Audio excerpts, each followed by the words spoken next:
Hello everyone, welcome to Genius channel. We are going to see some previous year NDA physics questions. Now, if you see the question number 36,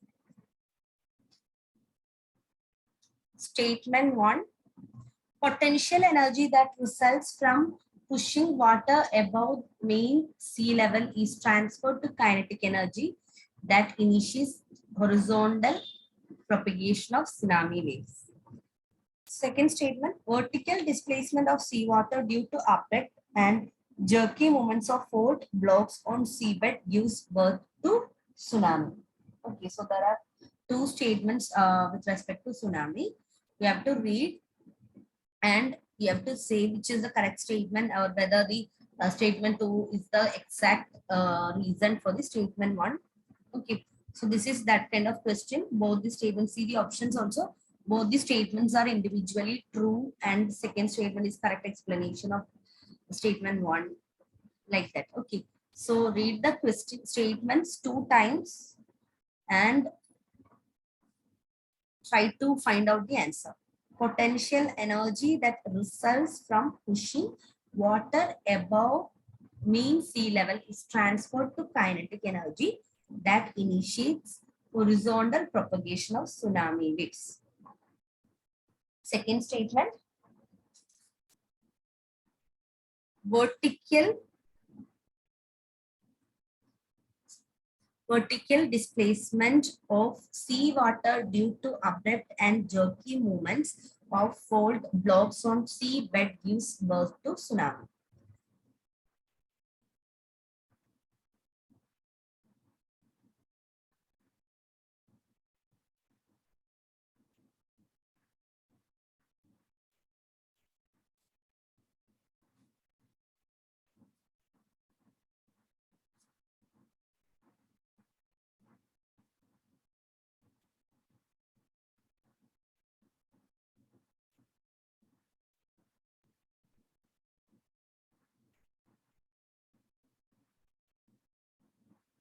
So which is the correct answer?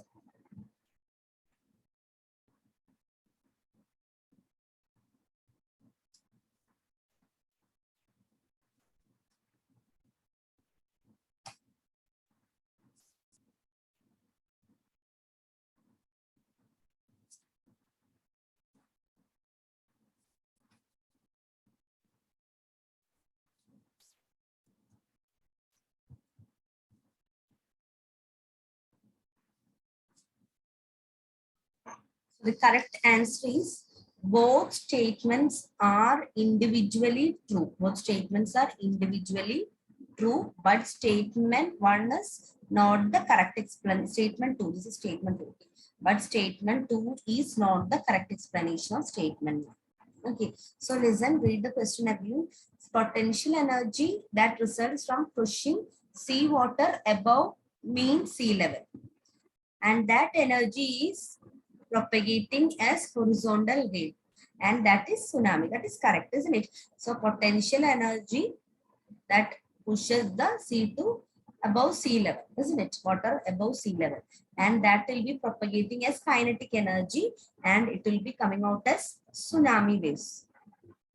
Okay, now the vertical displacement of seawater due to abrupt and jerky movements of fault blocks on seabed gives birth to tsunami.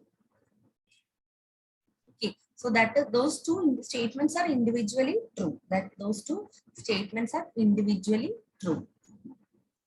Vertical displacement of water due to abrupt and jerky movements of fault blocks on seabed give birth to tsunami. Okay, so both statements are individually true, but we cannot say that second one is the correct explanation for first one. Okay, so answer is option B. Option B. This is talking about potential energy. This is talking about vertical displacement of water. Okay, so both statements are individually true, but we cannot say one is the correct explanation of the other. Okay, so see the question number 37. The displacement of a particle is given by x is equal to 4 square omega t. x is equal to cos square omega t. The motion is, displacement of a particle is given by x is equal to cos square omega t. The motion is simple harmonic, periodic, but not simple harmonic, non-periodic, none of the above. Read and comment the answer.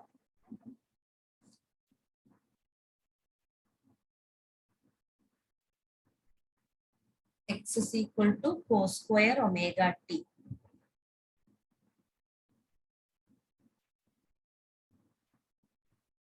The displacement of a particle is given by x is equal to cos square omega t. The motion is of what kind of motion?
Okay, so let's see what kind of motion is this.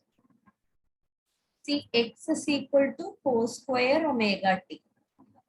So we know that x is equal to what? Cos square omega t can be written as 1 plus cos 2 omega t by 2, isn't it?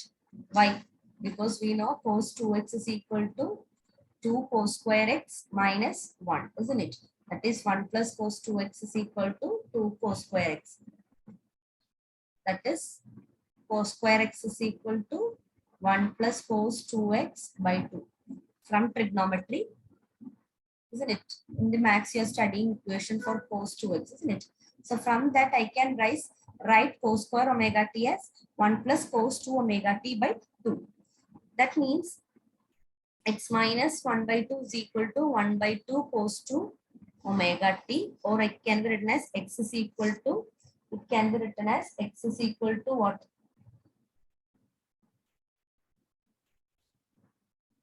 1 by 2 plus 1 by 2 plus 1 by 2 cos 2 omega t. So this is an equation for simple harmonic motion. It is an equation for simple harmonic motion. So the answer is option A, simple harmonic motion. This is a simple harmonic motion. Okay. So moving to the next question. So answer is option A. Next question, 38. Question number 38. If the length of a simple pendulum is increased by 4-fold, then the time period of the oscillation will be.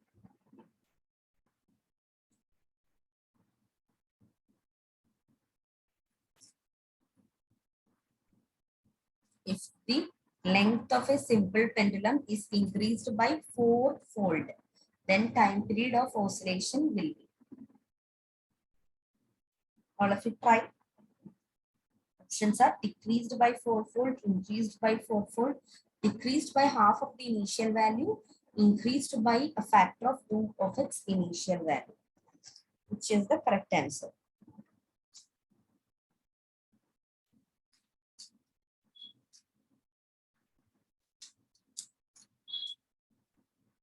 Easy question.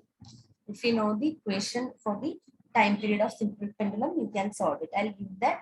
If you don't know, please write T is equal to 2 pi root of L by G. That is the equation for time period of simple pendulum. Try to solve it.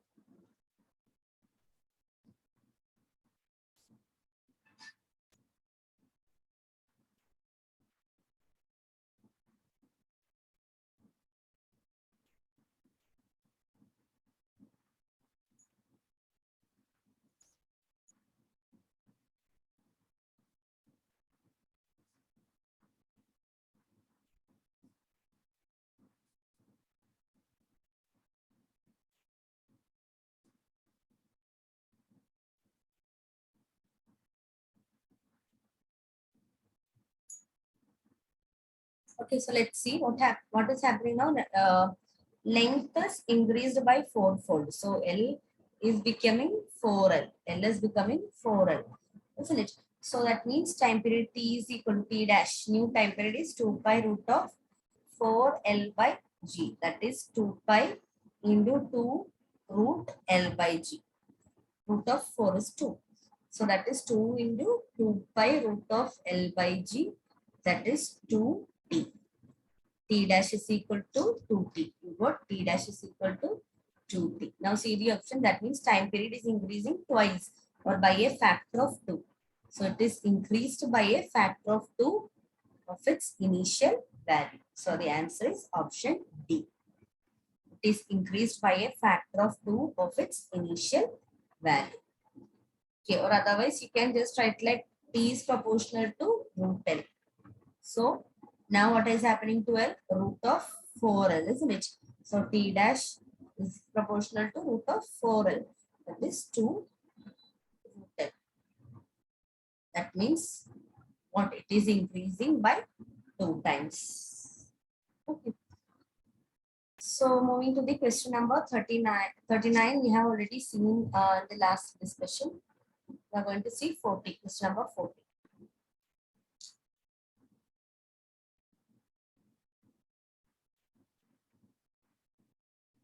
Question number 40. Motion of a particle can be described in x-axis by x is equal to a sine omega t and y direction by y is equal to b cos omega t. The particle is moving on. Motion of a particle can be described in x direction by x is equal to a sine omega t, y direction by b cos omega t. The particle is moving on. Options: circular path of radius A, circular path of radius B, and elliptical path a straight line. Okay. Read the questions properly, and find out the answer.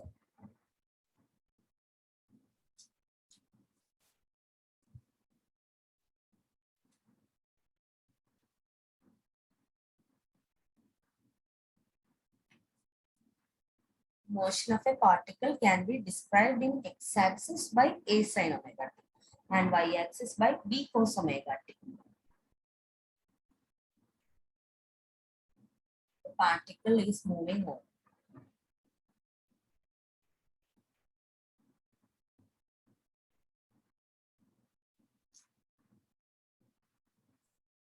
So listen, x is equal to a sine omega t, y is equal to b cos omega t.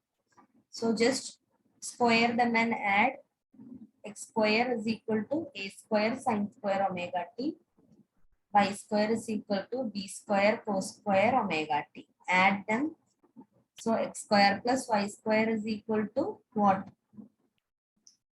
X square plus y square is equal to a square sine square omega t plus b square cos square omega t.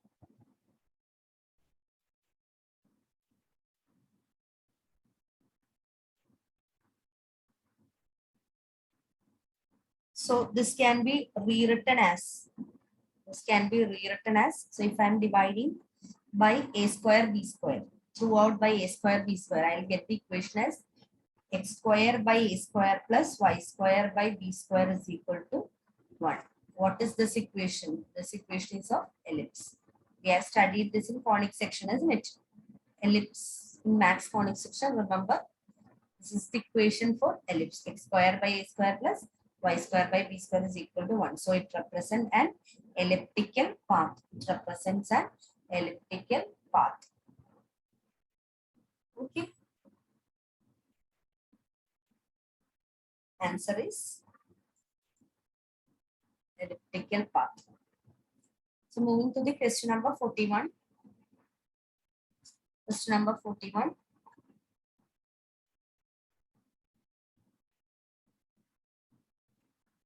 There is a diagram given here. So I'll draw this diagram here so that we can see the options. Question number 41.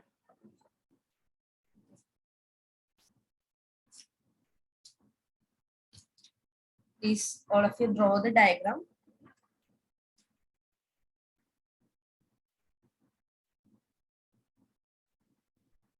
X-axis. This is T. So this is displacement time graph. Okay. Not x-axis, it is displacement. X-axis is this one, no? X-axis we have time, and we have on the y-axis the displacement.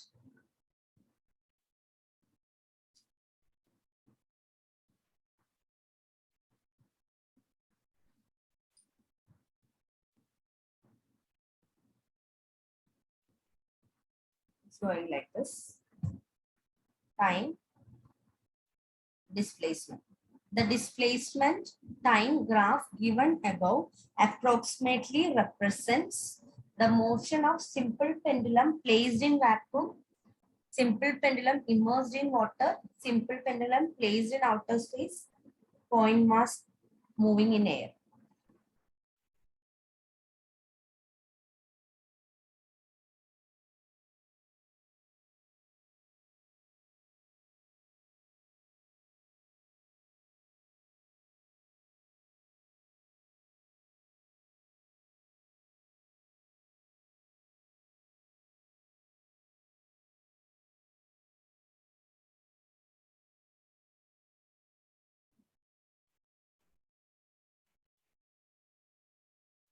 So what is the correct answer?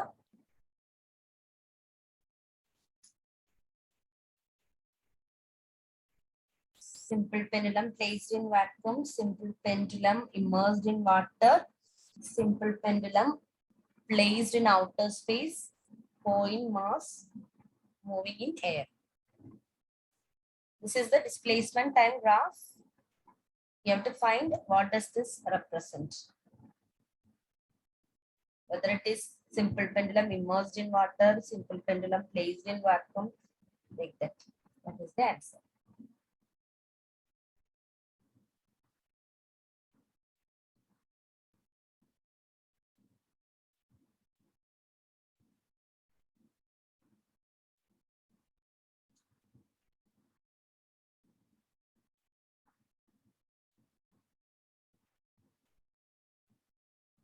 The answer is option B, simple pendulum immersed in water.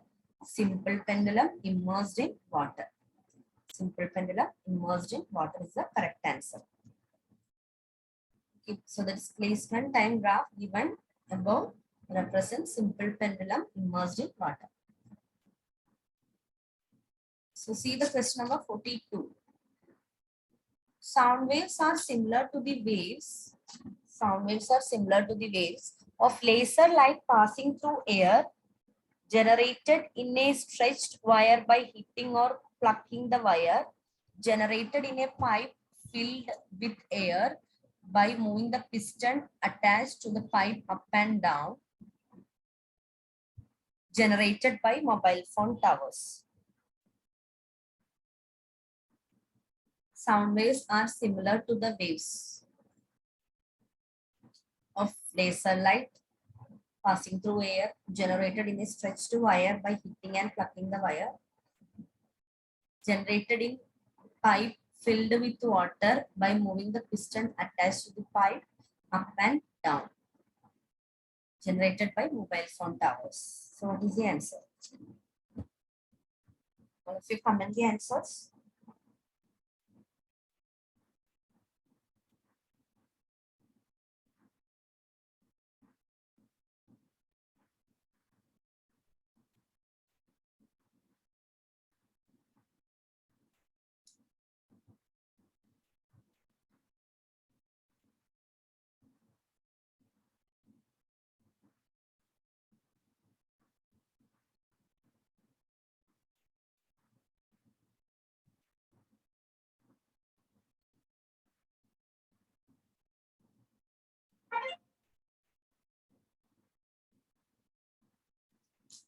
Answer is option C.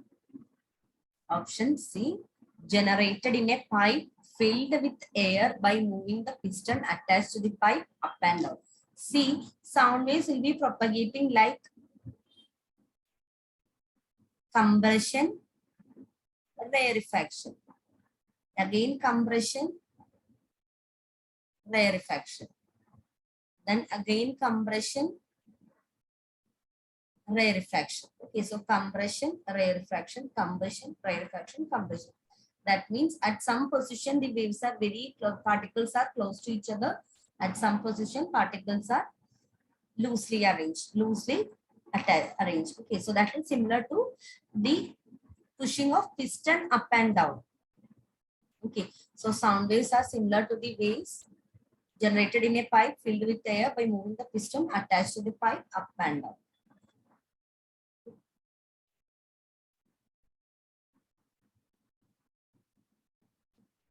So that's all for today.